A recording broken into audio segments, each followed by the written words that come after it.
Bonjour, c'est un plaisir de vous retrouver pour continuer notre progression dans l'étude des requêtes de sélection en SQL.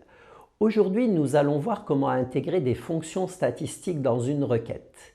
Les fonctions statistiques permettent de faire des calculs mathématiques dans un ensemble de données afin de fournir des informations statistiques. Elles sont couramment utilisées pour analyser un ensemble de données.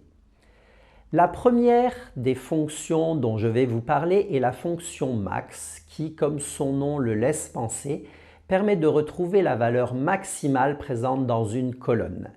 L'intérêt de cette fonction, c'est qu'elle s'utilise avec des colonnes de types différents. On peut très bien rechercher la valeur maximale dans une colonne de type chaîne de caractères que dans une colonne de type numérique ou dans une colonne de type date. Sur l'illustration que vous avez à l'écran, je pourrais très bien faire un select max non-cli from client pour chercher la plus grande valeur présente dans la colonne non-cli. Et j'obtiendrai la valeur Pinot, qui est la plus grande valeur dans l'ordre alphabétique.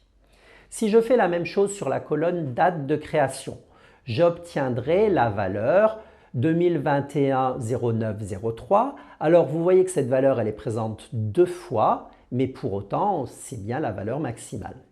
Au niveau de la colonne Total Commande, Max Total Commande, c'est simple, renvoie la plus grande valeur, c'est-à-dire 565,25. La fonction suivante, c'est la fonction min qui renvoie la valeur minimale présente dans une colonne qui fonctionne de la même façon que la fonction max qu'on vient juste de voir. Donc si je fais un select min non-cli, j'obtiendrai la plus petite valeur de la colonne qui est Talbot. Si je fais un select min date création, j'obtiens la valeur 2018-10-10 qui est la valeur la plus petite dans la colonne date de création. Et au niveau de total commande, min total commande renvoie la valeur 36. La fonction suivante dont je vais vous parler, c'est la fonction somme. Cette fonction somme permet de cumuler les valeurs contenues dans une colonne. C'est une addition de valeurs.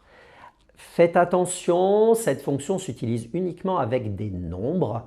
Donc, hors de question de cumuler des chaînes de caractères ou des dates. La colonne doit être de type numérique. Ça peut être un entier, ça peut être un réel, ça peut être un décimal, ça peut être un numérique, mais il faut que cette colonne contienne des nombres.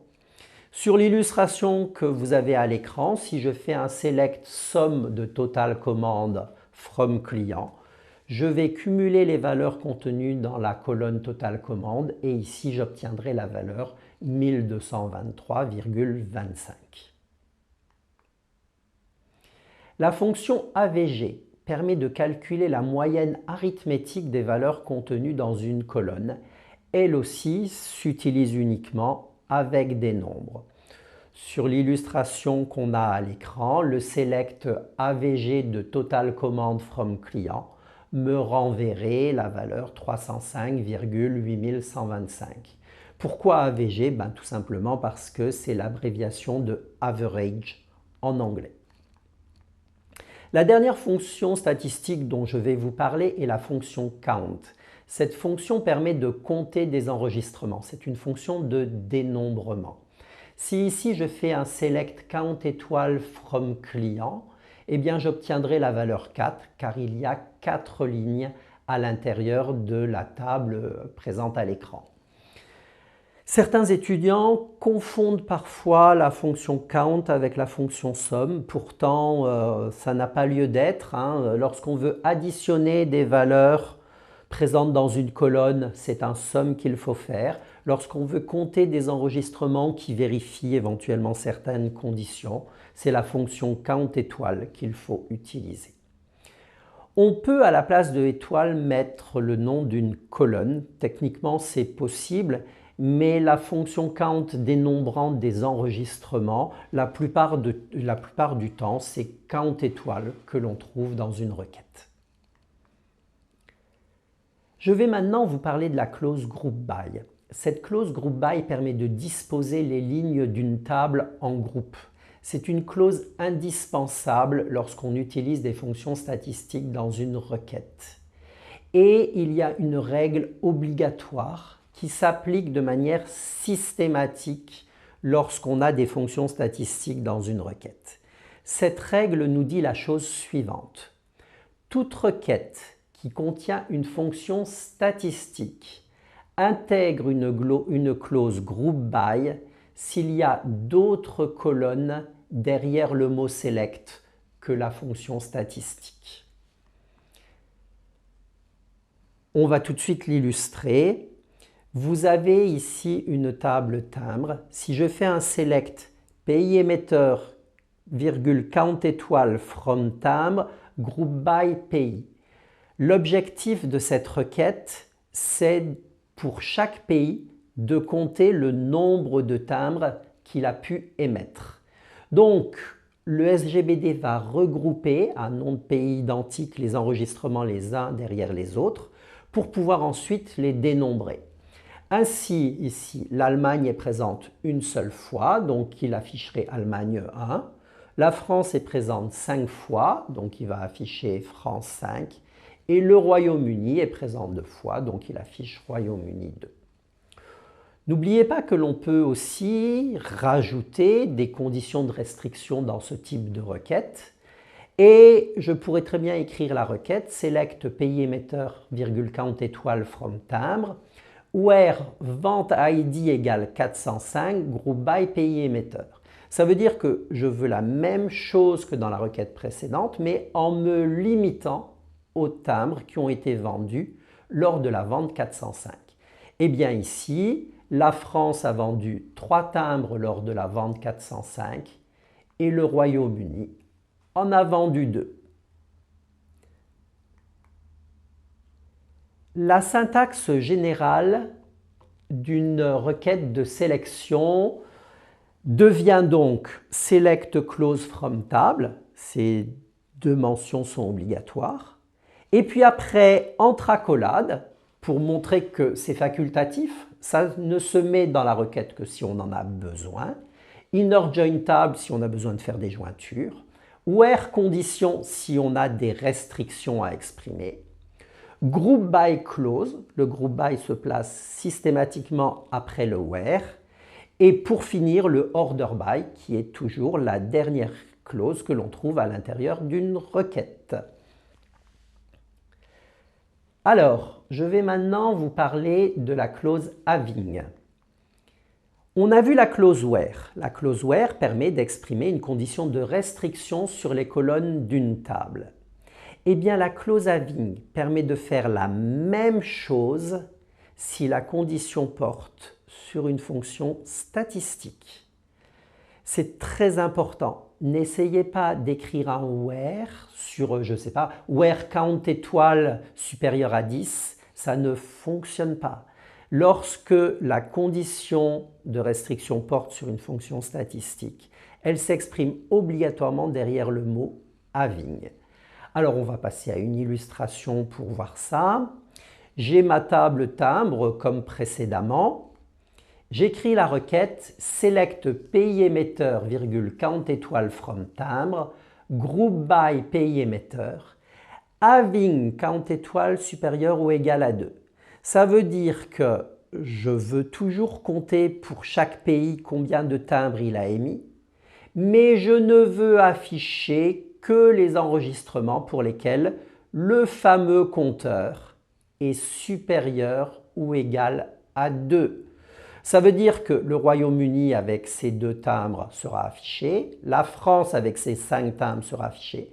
En revanche, l'Allemagne, qui n'a émis qu'un seul timbre, va disparaître de la table résultat. Voilà, on obtiendra France 5 et Royaume-Uni 2.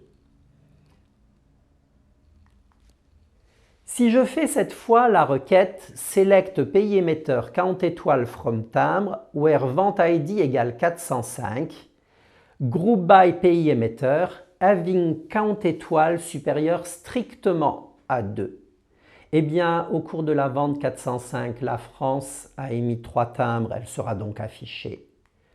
Le Royaume-Uni, qui n'en a émis que 2 a un compteur qui n'est pas strictement supérieur à 2, il ne figure pas dans les résultats.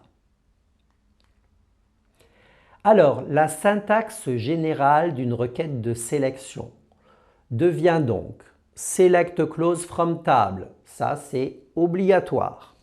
Inner join table, c'est facultatif.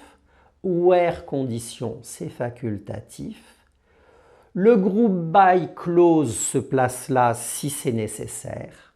Le having avec une condition sur une fonction statistique se place après le group by.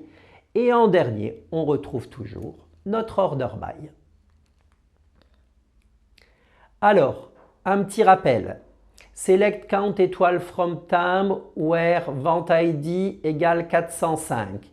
Cette requête va m'indiquer combien de timbres ont été vendus au cours de la vente 405. Eh bien ici, il y en a 5. Vous voyez que dans cette requête, il n'y a pas de clause group by. Effectivement, derrière le mot select, il n'y a que l'opérateur statistique.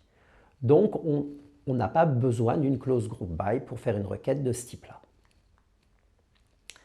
Autre requête, select timbre.id vente, count étoile, from timbre, group by timbre, vente ID. Cette requête dénombre le nombre de timbres vendus au cours de chaque vente. Pour la vente 404, il y en a 3. Pour la vente 405, il y en a 5. Pour la vente 406, il y en a 3. Vous voyez ici que derrière le mot select, il y a un argument autre que la fonction statistique. Donc, le group by est obligatoire dans cette requête. Et derrière le group by, je remets tous les arguments que j'ai dans le select. Ici, il n'y en a qu'un, c'est timbre.venteID, mais il pourrait y en avoir plusieurs. Une autre requête, select timbre.venteID from timbre, group by timbre.venteID, having count étoile supérieur ou égal à 5. Je veux afficher l'ID vente pour toutes les ventes au cours desquelles on aurait vendu 5 timbres ou plus. Eh bien ici, il n'y en a qu'une. Il n'y a que la vente 405 au cours de laquelle on a vendu 5 timbres. Donc au niveau du compteur, on est pile à la condition supérieure ou égale à 5. Eh bien dans cette requête, le group by est obligatoire. Ce n'est pas parce que la fonction statistique n'est pas derrière le mot select qu'il n'y a pas de fonction statistique dans cette requête. Regardez, j'ai un having count étoile supérieur ou égal à 5. Count étoile, c'est une fonction statistique. Il y a donc bien une fonction statistique dans cette requête. Donc, j'ai un group by qui reprend les éléments mis derrière le mot select. Ici, j'ai donc un group by timbre.venteID. Cette règle du group by, il est impératif que vous la compreniez très vite pour pouvoir exploiter des fonctions statistiques dans une requête. Un dernier petit conseil, faites attention, ne confondez pas la clause group by et la clause order by. Le group by regroupe des enregistrements sur des caractères qui ont des caractères identiques. Le order by, lui, fait un tri sur les arguments qu'on met derrière le group by. Donc, ne pas confondre le group by qui s'utilise avec des fonctions statistiques et le order by qui permet de trier les résultats que l'on souhaite. La complexité des requêtes qui intègrent des fonctions statistiques s'est un peu accrue, mais ça offre plein de possibilités d'utiliser ce type de fonction. Donc, il est important que vous appreniez à les maîtriser. Voilà, j'en ai terminé pour cette partie-là. Maintenant, à vous de jouer.